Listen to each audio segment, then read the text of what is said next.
بسم اللہ الرحمن الرحیم۔ السلام علیکم ورحمۃ اللہ وبرکاتہ۔ اگر ساس چھوٹی چھوٹی باتوں پر بہو کو گندی گالیاں دے تو شوہر کو کیا کرنا چاہیے؟ ساس اور بہو دونوں کو تحمل مزاجی اور برداشت سے کام لینا چاہیے۔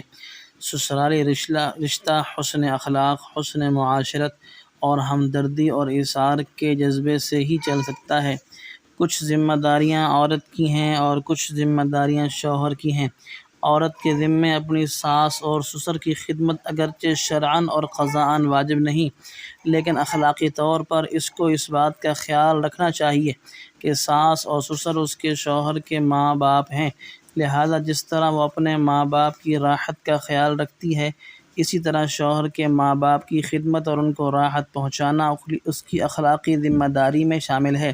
لیکن اس میں یہ پہلو بھی پیش نظر ہونا چاہیے کہ شوہر کا اپنی بیوی کو اپنے والدین کی خدمت پر یا ساس کا اپنی بہو کو خدمت پر مجبور کرنا اور خدمت نہ کرنے کی وجہ سے بہو کے ساتھ ناروا سلوک کرنا، طعنہ دینا یا اس کے والدین کو برا بھلا کہنا شرعاً جائز نہیں، بلکہ خود ساس سسر کے بیٹے اور بیٹیوں پر اپنے والدین کی خدمت کرنا ضروری ہے، یعنی دونوں طرف اعتدال کی ضرورت ہے۔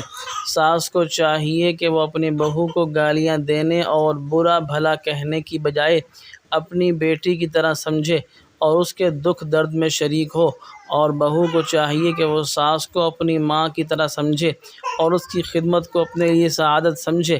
اس سے گھریلو زندگی میں خوشگوار ماحول پیدا ہوگا اور میاں بیوی کا ازدواجی رشتہ پائیدار اور مستحکم ہوگا۔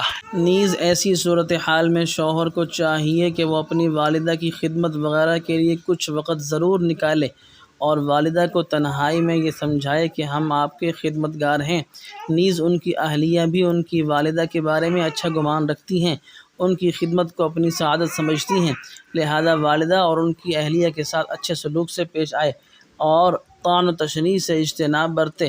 گالم گلوچ شرعاً ناجائز ہیں، ان سے بھی اجتناب کرے۔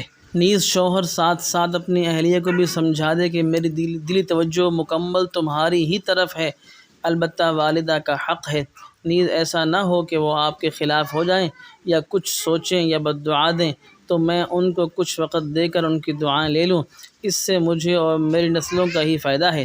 دراصل معاملات انسانی نفسیات اور فطرت سے بھی تعلق رکھتے ہیں۔ مائیں اپنے بچوں کو بہت چاہ اور لاڈ سے پالتی ہیں، لڑکوں سے بے پناہ محبت کرتی ہیں اور لڑکے ان کے بڑھاپے کا آسرا و سہارا ہوتے ہیں، اور شادی سے پہلے تک چونکہ بیٹے کا تعلیم اور ملازمت سے زائد اضافی وقت والدہ کے ساتھ گزرتا ہے تو انہیں نفسیاتی طور پر اطمینان ہوتا ہے، لیکن شادی کے بعد فطری طور پر بیٹے کا وقت بیوی، بچوں اور سسرالی حقوق کی ادائیگی میں جب صرف ہوتا ہے تو ماں کو بیٹا دور ہوتے محسوس ہوتا ہے۔ یہ فطرت کا حصہ ہے۔ اگر اس موقع پر انسان نفسیات کو سمجھے اور صبر و ضبط کا مظاہرہ کرتے ہوئے حکمت کی راہ اختیار کرے تو مسائل جلد حل ہو جاتے ہیں، ورنہ یہ اختلافات کسی ایک فریق سے دوری اختیار کرنے پر منتج ہوتے ہیں، نتیجہ ہوتا ہے